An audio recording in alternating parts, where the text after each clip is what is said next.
I'm Christopher Beck-Dudlick. I'm going to give you a couple quick presentations and a little bit of information that you might not know. This is a miniature Neoregelia. It's called red waif. What people don't know is the parentage of this beautiful little miniature Neo that has so much promise. But here's the thing, the coolest thing in the bromeliad family, when you're crossing bromeliads, it's very much like you're crossing dogs.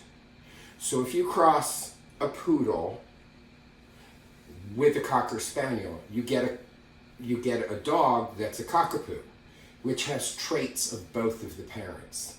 This holds true in almost every family, but especially in bromeliads and the orchid world. So maybe you'll get the size. If you breed a large bromeliad with a small bromeliad, you may get the size. The genetics may give it stripes when it normally had spots, or it may give it both. These are very natural fundamentals of genetics. But just so that people understand what red waif is, red waif was registered and attributed to Hendricks and Johnson. The seed parent was Fireball, which I'm sure everyone is familiar with Fireball, its color, and its prolific pupping. Then the pollen that was used to inseminate the pollen was Fireball. The seed parent was Ampulosia zebrina. Now, Ampulosia, you know the size of Fireball. They're generally this to this. They're medium to small, bright red, miniature Neo. But they crossed this with Ampulosia. Now, if you're not familiar with Ampulosia, I'll show you photographs of Ampulosia. Ampulosia is very stripy. It's actually Ampulosia zebrina. It's very stripy, and it's called Ampulosia because it's like an ampule in medical terms. Your typical Ampulosia will never be like bigger than what you're seeing in red waif. And it's fascinating. It took on some of the foliar characteristics of Fireball, but it took on the plant morphology of Ampulosia, including absolutely crazy amount of pups that it throws off. This is one of my favorites, and it is brilliant because it survives terrestrially and epiphytically. If you don't understand what that means, is in nature, bromeliads grow in trees for the most part. They're epiphytes, like jungle cacti, like orchids. They grow on the bark of a tree. Okay. In nature, what happens is eventually this section of the plant becomes too heavy. It breaks off in a wind, and it falls down into the soil, and it's able to survive. However, it's never as happy in soil as it would be naturally, which would be on the bark of a tree. I describe this in my lectures as being, bromeliads have two types of roots, and especially Neos. They have feeder roots, and they have fixer roots. What's in the pot is a feeder root. If I were to pull this out of the pot, you would see long, thin, string-like roots deriving nutrients from the soil. Fixer roots are what you see if you look really close here. If you can see that, you see those big wiry roots that are coming off the pots. These are fixer roots. These roots are designed so when they touch the tree, or whatever it's growing on, they will anchor it, but they derive no nutrients through these fixer roots. And it's very important that you get a close-up of these fixer roots, okay? Especially because I'm someone who likes to grow everything the way it grows in nature, because it's happier and it's no maintenance. So if I were to take the plants out of the pot, which have feeder roots, and try to mount it on a piece of wood, they might not be happy, they might not do so well. But I can clip any one of these pups with fixer roots, wedge it in a tree, and it's just gonna do what it does. It's gonna go wild. I hope that this little demonstration with the beginning of one of my favorite species of Neo, mini Neo. I happen to love the mini Neos. I love Billbergias. I specifically gear my collection towards mounting, because when a bromeliad is mounted, just like an orchid, it's no maintenance, it's the most beautiful. But I'm going to show you examples of that. In fact, my next presentation will be 4 of the same species of Neo. I want to be able to explain that you never feed a Neo and you never feed a Billbergia. It's a really, it's logical if you think about it, but it's hard to describe to someone unless I show you an example of a fireball grown in full sun with no food. A fireball grown in full shade with no food. A fireball grown in shade with food. And a fireball grown in sun with food.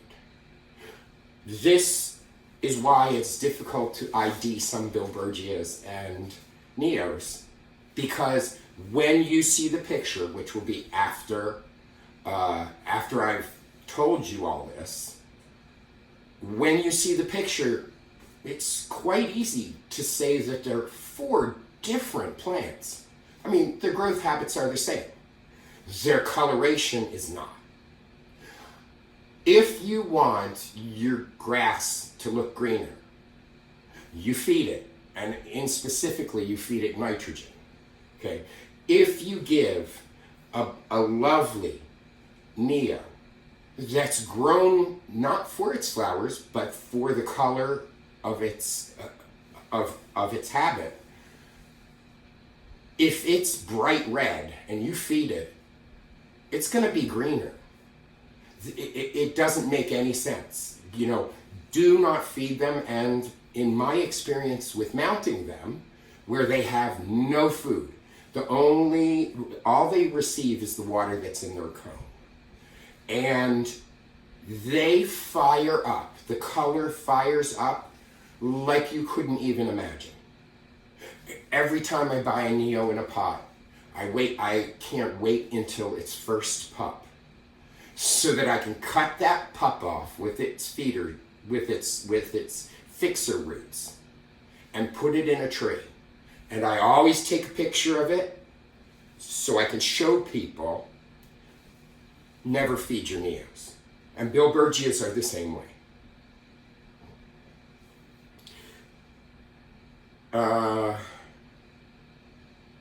Okay, the next presentation is I wanted to mention some tips and have a little fun with you. 5 very easy to grow landscape plants if you do floral design. They're ideal for the Florida garden. They're ideal to cut for arrangements for when you entertain. I hope you're going to be able to see this. The number 1 on the list, any species of ginger. Number 2, heliconia. Pretty much any species. The good thing about those 2 species is if you let them flower in your garden, the flowers will eventually die, and then you'll have to cut the whole plant down. However, if you grow them in your garden, specifically for cutting, and when you get a bunch of flowers or when you entertain, you cut them, they literally become no maintenance because you don't have to cut off the dead blooms. That's the biggest thing. A lot of people in Florida spend all this time for wonderful flowers outside of their house or in front of their house. Now, in realistic terms, how much time do you spend in your front yard? Okay, I understand if you want a lot of flowers in your backyard, but in your front yard, the only people that really enjoy them are guests who come up and your neighbors. That's silly to me. Plant them outside your home windows so that you can enjoy them inside and outside, and be smart enough to plant plants that are dual purpose. They're herbs and they have a freshness. There are 5 commonly grown herbs that are also butterfly plants. I think I touched on that in an earlier video. But anyway, let's get down to basics, okay? I don't have all of those things growing, but I suggest ginger, heliconia, anthurium, bird of paradise, and either zinnia or gerbera daisy, depending on the season. Okay, all of these make excellent cut flowers, okay? Personally, because most tropical flowers do not have a scent. The ones that do, like gardenias and everything, they're not really suitable for cutting. They're suitable for putting in a bowl. But I'm going to show you something here. This is a very simple arrangement, and I'm going to show you how fun this is. Because I do have a ginger. I love herbs in a tropical arrangement because you just don't expect it. And if the flowers don't really have a fragrance, it's nice when somebody automatically puts their nose down into the arrangement and they're like, oh wow. So I'm going to show you a couple of my favorite herbs that I like to use in arrangements. Okay, this is Musianda. It's an odd tree and I love it. It's Queen of Sanskrit. It's difficult to get. It blooms year-round. In fact, you almost must cut it back periodically. This is a curcuma ginger. I'm going to start off with that. Okay, I love curcuma. And ginger leaves and flowers can have a slight ginger scent. But I'm also going to take an anthurium. Now, the rules for true flower arrangers, and especially in Ikebana, are 1, 3, 5, 7, 9. You can break those a little bit, but if you want a simple, beautiful arrangement, I'm going to cut 5 anthurium. I just love anthurium. They come back. There are new varieties. I got these at pindersnursery.com. They have a new variety of anthurium. Unbelievable. It opens pink, then turns blood red, and then changes to purple. I was unable to get those for this, but so I'm going to want 1 large, 2 medium, and 2 small. And again, this is only going to spur the plant on to producing more flowers. Okay, so I have the largest one, and I'm going to want 1 more tiny one, this one. Okay, I have ginger as a focal point. I'm going to use the Musianda. I'm going to use the Musianda around the sides. Sorry, my pin frog is a little old. I always suggest that you use pin frog instead of just a vase. I'll tell you why. Because sometimes the plants that you're cutting have a woody stem. And this even holds true for roses. you should never cut roses on an angle. Every florist, every cut flower expert will say, if the stem is woody, take it to the garage, take a hammer, and shatter the bottom of the stems. This increases the maximum amount of liquid uptake into the wood. Woody flowers used in an arrangement can be problematic sometimes. So this is just something simple I'm trying to throw together. Like I said, my pin frog isn't working real well. Yeah, maybe I should get another pin frog, or I should load it up with the fun stuff. Okay, I have the basics for this. I'm going to do the ginger shorter. Sorry, the pin frog is very old. It's very hard to find them anymore, actually. Now this is the Musianda, which has a woody stem, but we're just going to use it as kind of like a filler here. Just a splash color. We're not going to worry about numbers. Numbers are really only for when you have a focal point. Good, good, good. Now here's the fun part.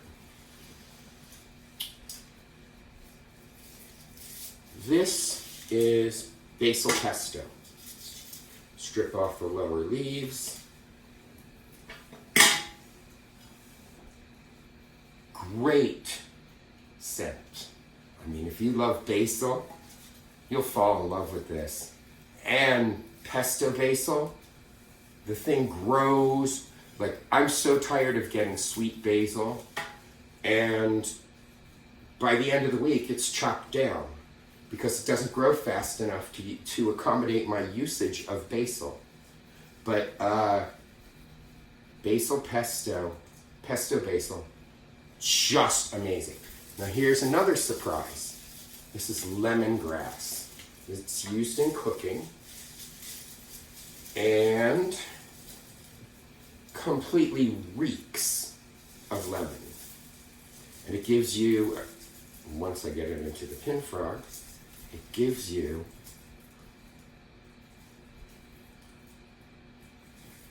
some height. Oh, it's not working really well with the pin frog. Hold on. There we go.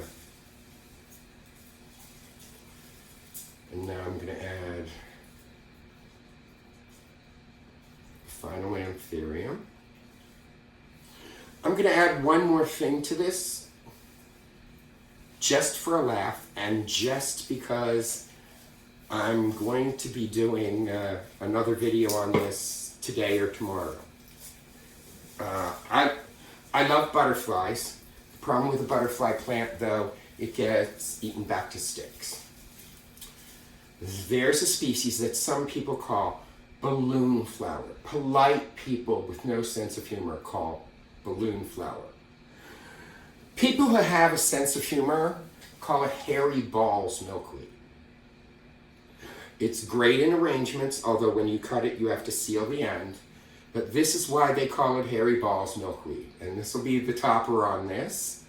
And the video that I'm going to send out after this is going to show you the actual size of it. It's a giant, my hairy balls milkweed is 6 feet tall now. It has balls all over it. It has flowers all over it. It has caterpillars all over it. It is never eaten back to sticks.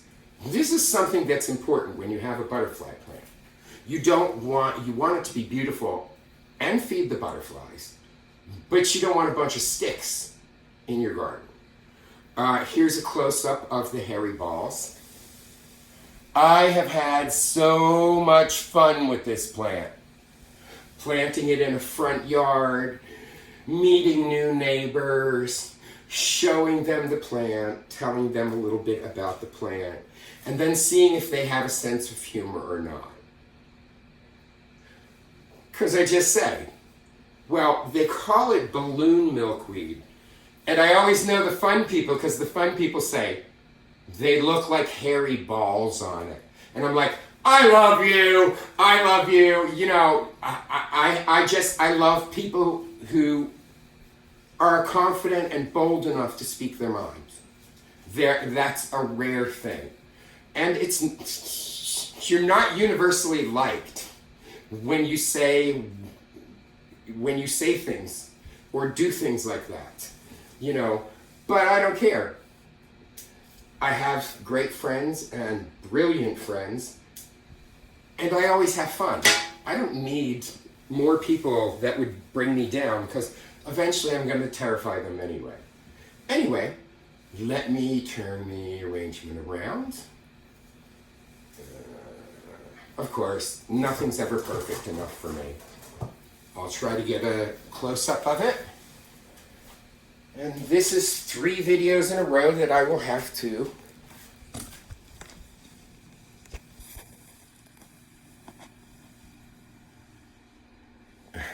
terrible angle. Sorry.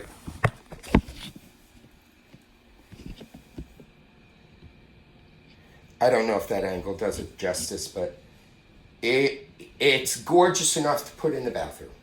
And the whole room smells like lemon and basil. So,